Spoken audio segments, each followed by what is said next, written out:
আসসালামু আলাইকুম। যে যেখান থেকে আমার এই ভিডিওটা দেখতেছেন সবাইকে আন্তরিক শুভেচ্ছা এবং অভিনন্দন। বিপিএল, একটা বিপিএল দেখলাম, গতবার লাস্ট একটা বিপিএল দেখলাম। খুবই বিশ্রী বাজে অভিজ্ঞতা ছিল।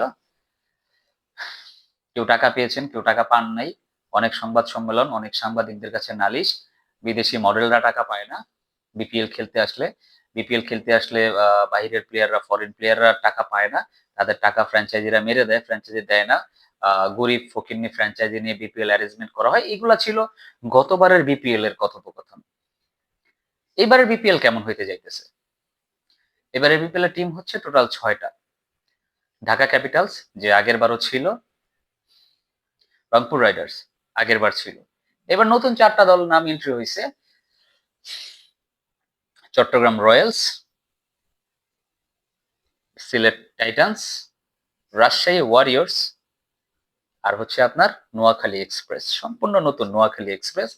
বাট সত্যিকার অর্থে আপনি যদি টিমগুলা দেখে না থাকেন, এবারের বিপিএল এর যে টিম হইছে, মোটামুটি ভাবে বলতে গেলে সবগুলা টিমই ভালো, ভালো প্লেয়ারদেরকে তাদের দলে ফেরানোর চেষ্টা করেছে। এই তালিকায় সবার আগে এগিয়ে থাকবে রংপুর, তারপরে ঢাকা, তারপরে আম রাজশাহী, তারপরে সিলেট, তারপরে সবার শেষে রাখতে হবে চট্টগ্রামকে। নোয়াখালীও কিন্তু ভালো টিম করেছে। তবে এখন আপনারা বলতে চাইবেন যে কোন, কোন টিমে কারা, কারা আছেন ভাইয়া সেটা নিয়ে একটা ভিডিও করেন। সেগুলা নিয়েও আমি পর্যায়ক্রমে ভিডিও করব। হয়তোবা আজকে রাতে আপনাদের সামনে সেই ভিডিওগুলো উপস্থাপন করব। তবে এবারের বিপিএল আমার কাছে মনে হয় যে কাইন্ড অফ ডিফারেন্ট হইতে যাইতেছে।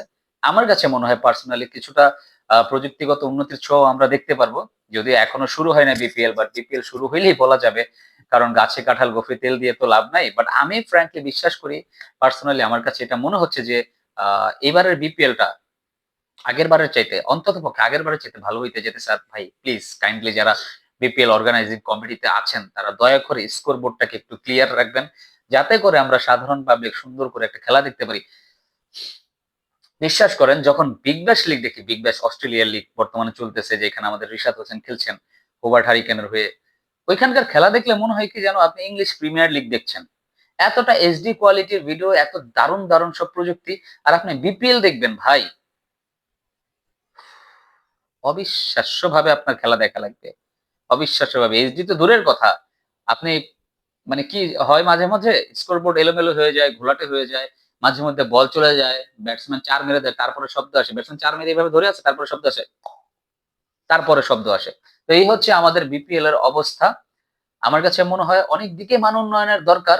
এবারের প্লেয়াররা যেহেতু ভালো, ভালো বেশ অনেকগুলা টিমে প্লেয়াররা ভালো, মানে অত ভালো প্লেয়ার তো আসলে অনেক প্লেয়াররাই আছেন যারা আসেন নাই বা আসতে পারবেন না, বা যাদেরকে আনার মতো অ্যাবিলিটিস হয়তোবা বিপিএল এর হয় নাই। তবে সবগুলা দল মোটামুটি ভারসাম্যপূর্ণ দল তৈরি করেছে, যেখানটাতে আমরা আশা করতেই পারি এবারের বিপিএল হবে হাড্ডাহাড্ডি লড়াইয়ের।